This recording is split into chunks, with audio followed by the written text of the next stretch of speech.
awesome plot point for her to just travel on her own to go kill Cersei, or try to kill Cersei, but now I'm feeling like, yeah, I want them to be reunited. It's time. It's time to talk about it. We got a Jon mention in there. We got to talk about it next week.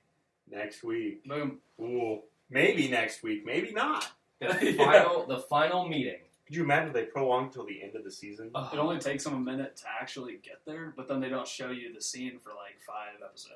Is that what's going to happen? That, oh my god, though. That prospect, though, when he first gets that raven at the very beginning of the episode from Tyrion, and they're talking about, do you trust Tyrion? And Sansa's like, he's always been good to me. Jon reveals sort of his, experiences with Tyrion, and then Davos is kind of like, I don't think you should go. But she does have dragons. Davos got very Socratic there for a second. Yeah. What breathes? So fire kills whites. What breathes fire? That's what it was. It was like that line specifically, almost. We got 3 dragons we can't say no to. Yeah, it's like they breathe fire. Yeah.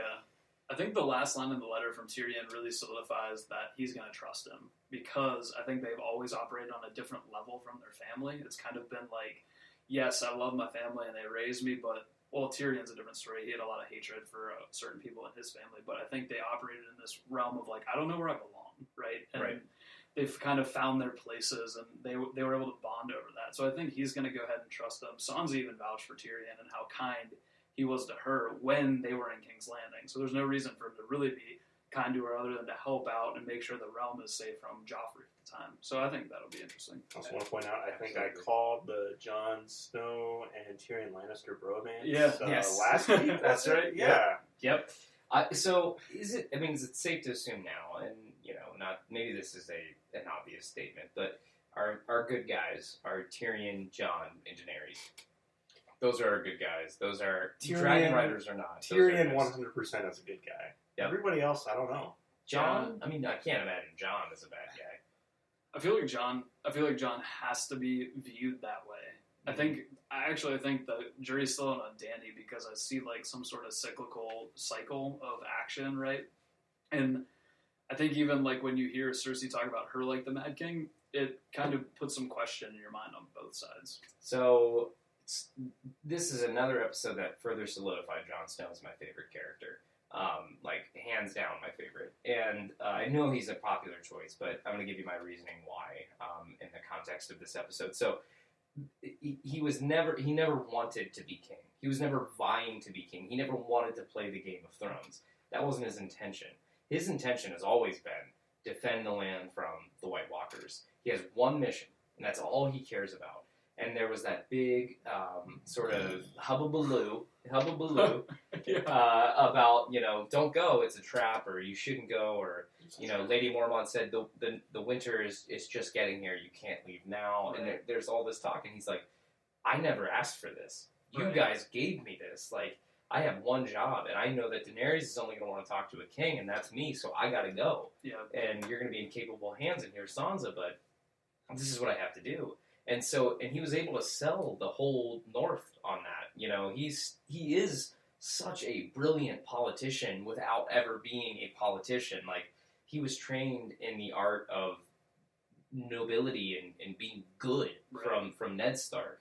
And that's like pouring out right now from Jon Snow. Every scene that he has right now, right down to the coat that he's wearing, is like the embodiment of Ned Stark, and it's so cool. It's so cool to watch him. It's like he's become such a different character. If you look back, and I'm sure you're rewatching the show with your friend, I'm sure you see like this unsure kid who is got some issues and has some serious daddy issues and some serious mommy issues, and doesn't know how he fits into this whole game.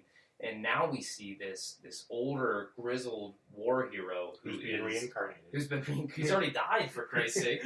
Yeah. And this grizzled war hero has become this beacon of hope against this unbelievably, incredibly mounted odds against him with the White Walkers and stuff. It's just a really cool arc to watch.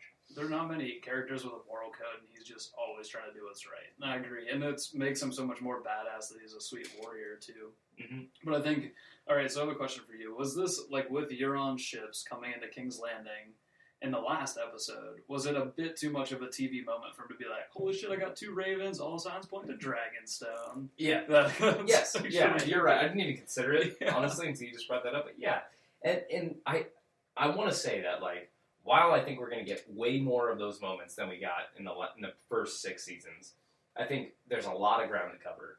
Yeah. In us getting to the end of season 7 and then season 8 with short seasons for both, you know, like we gotta keep this thing moving at a pretty quick pace, right? And so maybe that means 2 ravens at once. Yeah, we gotta accept, I think, a little bit of teleportation and moving pieces in ways that don't necessarily make sense for TV time versus book time. Well, and they're not necessarily ravens at the same time.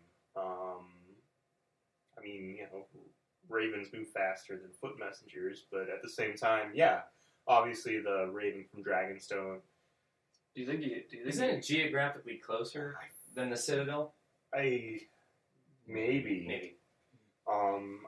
That'd be interesting to check on, but I think it's kind of the way they like play it out though, because it was like one scene after another. It was like, holy shit, Sam has a son to Raven, and then it was like Tyrion son to Raven. And it was like Jon getting them both, and it just makes you as a viewer be like, how did that happen so quickly, right? Because and to that point, the important thing to remember is that all of these different stories, some of them are happening concurrently, some of them are happening they're not on the same timeline. And I think that's a really confusing thing because, you know, we talked about Varys like somehow magically teleporting from Dorne to Marine and then back again, you know. What are some quick hit moments that we missed talking about tonight? I think we briefly touched on the catacomb scene. Between Cersei and Qyburn. I so bad wanted it to be a dead dragon that he brought back, like the mountains. Dude, that would have been that nuts. Fucking skull though of Balerion, who was Aegon's dragon, right? One of Aegon's dragons. Yes. There was a picture online I saw earlier today that showed like a size comparison. It had that skull next to Cersei standing right by it. But there were a couple different ones I saw of that today, and they weren't great size comparisons. Yeah. But it did look sizably larger than the dragon, right, that Daenerys is riding? Yes, without a doubt. But how larger, I guess, kind of depends on... she got 3. At what point did you compare the size? And they're just going to take this... This is another shout-out to Eric, who mentioned this, too. Shout-out to Eric for reaching out to us, just like you can, at Geeks, that's GEEKS, at HOTYB.co. He mentioned, are they just going to take out these dragons with crossbows? Like, that's pretty cool, but, like, how many of there was only one crossbow down there, so, like, what are they going to do? Yeah, maybe they clone it. Yeah, I think they had to put doubt into the viewer's mind that dragons could be killed, right? And they continually, coming into the season, we talked about it, Cersei feels like she has no hope. And every, like, little bit more we learn, she's gaining more and more chips to actually bet big on some sort of battle, right? Or to actually have a powerful force in general. So I feel like it comes from that angle. But yeah, I agree. It still doesn't make me feel like, holy shit, they're in trouble. Right. And we also don't know how long that dragon skull has been down there either. Like, you know, bones deteriorate after a while. Maybe it's not that powerful. It just bounces up. Yeah. All right, back now on to honorable... Here, I got no mention. Oh, yeah, sorry. So the scene... Well, we got to talk about Missandei and Grey Worm, but we'll do that in a second. So the scene... Wow, chicken. Wow. So Melisandre also... So, like, if all signs didn't point to Dragonstone before, Melisandre comes to Dragonstone, right? And tells Dany, like, hey, you should meet Jon Snow. He's a cool guy. He might have some powerful shit that you should know about, right? So, again, it's like this weird, like, tie together, like, okay, yeah, it's gonna happen. It better be the next fucking episode, right? If it's not, what are we doing? So, yeah, that's true. Yep. So I felt like that was interesting, and she connected with her by saying, like, I was a slave once, and, like, I know all the back things that happened, and, like, I've also met this Jon Snow dude, and there's something, like, mysterious about him, and there's something mysterious about you, and, like, yeah, let's figure that out. Yeah, so. And Tyrion's like, he's a good dude. Yeah. And even to that point, there was a throwback in this episode. Melisandre was describing Jon Snow to Dany, and Dany described him as, he sounds like a good man. And then I can't remember exactly how it worked out.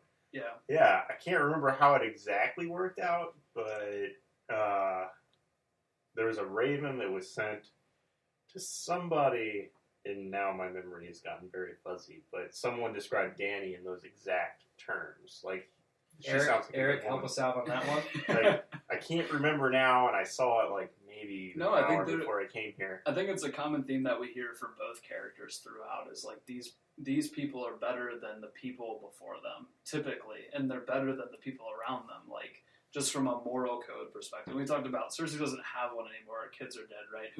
What are all these other people's moral codes? It's typically bargaining for a thing, and Jon just wants to stay alive. Like, he understands that the North is what's important, and Dany feels like, well, my home is really King's Landing. She even mentions it in this episode that she doesn't feel like she's home, like she should be on the Iron Throne. So I think that those are different. So I wonder if that's going to be the focus of their conversation next week. And we saw them, like, it's been teased officially by HBO, like, it's happening next week, like, whatever, blah, blah, blah. It's been teased. It may not be happening next week. I wouldn't put it past them. But do you think that's going to be, like, the focus of their conversation, or one of the focal points is, like, we need to leave this, Daenerys has said this a few times, we need to leave this world in better shape than our fathers left it. Right. And so, I would imagine that would be a big part of it. Do you think we'll get any closer to a reveal on Jon's lineage through his time at Dragonstone? Yeah, that's a good question. I've always kind of wondered what, like, Melisandre's, like, place in the show was, because she's so wrong all the time. Yeah. But now it feels like she's gotten the two biggest characters that we've always been talking about together. So something tells me that she either has an idea around that, or, like, yeah, what's the next goal? Is it can Jon convince Dany to let him have dragons to go north? Probably not. Mm-hmm. But I bet he can convince her to get dragon glass out of the mines, and, like, how does that all play out? Is he able to say, yeah, these White Walkers are real, the White Army is real, and it's way more dangerous than Cersei ever was, and if you want help, we'll come back with you afterwards. I don't know what the bargaining chip is, and Dany says specifically, like, he has to kneel before me. So, I don't know. I feel like he will, but maybe Sansa gets mad about that. So, the other thing that I want to mention, too, is now that we're starting to see the alliances come together, there is less scene jumping that the writers have to do each week, where, there would be a lot of people left out of an episode because there just wasn't time. That's not necessarily the case anymore. Like, we're getting to see most of our characters each week. So this section of the show that I want to do, called Honorable No Mentions, at the end, is going to be a relatively quick pace, but no Hound this week. None of the Brotherhood without banners. None of the Brotherhood without banners. So, that was a bit of a bummer. I wanted to see that story continue. Obviously, I understand that you can't see everybody each week, but was there anybody else that we didn't see this week? Bronn, yeah, where's Bronn at? That's still at the wall, we guess, maybe? Yeah, I don't even know where we left Bronn. He was ushered into the wall. Sorry. So I think we're saying two different things. Bran, sorry. And then Bronn, which I want to see them both. Yeah. I also want to see Bronn, too. Yeah. But Bran and Bronn. Yeah. But Bran is at the wall, we think. That's great. He was ushered in by the Night's Watch. So, yeah. Yeah, I think, and that is still the story, to me, that's the most fascinating, because they all have been reincarnated, and then obviously Bran has a ton of power that we haven't even, like, scratched the surface of, so I'm really curious to see where that goes. But the Brotherhood without banners doesn't really have a lot of place to go. They're all just going north, right? So I guess that's where this timing thing comes into play, because if they can travel as fast as Jon can, and Jon gets to Dragonstone in the next episode, they should absolutely be at the wall right in the next episode. So that's another interesting point, too, is if we think about it, let's say Arya isn't going south and is continuing on her path north, for example, and the Brotherhood without banners are all heading north, and Jon is heading south, like, who could potentially meet up, you know what I mean, on their path to wherever? I mean, Arya and the Hound reunion. Yeah, we could potentially have that. Because I feel as if Jon is heading a slightly different direction than everybody else. Because everybody else seems like they're coming from the Riverlands. Jon is heading southeast as far as our compass goes. Yeah. So it's a very different direction to be traveling. He's probably also moving a lot quicker than the Brotherhood without banners, because it's him, Sir Davos, and a very small contingent of guards. I wouldn't be surprised if Jon got on a boat at some point, right? Right. On his way down to Dragon's honorable non-mentions. Yes. Gendry. Gendry, yeah. Can't bring up a boat and not talk about Gendry. Yeah, that's right. He's just rowing. He's like, John, get in here. I'm headed to Dragonstone On the too. boat, Everybody yeah. told me that's Yeah. where we should be. But we're pretty sure he's going to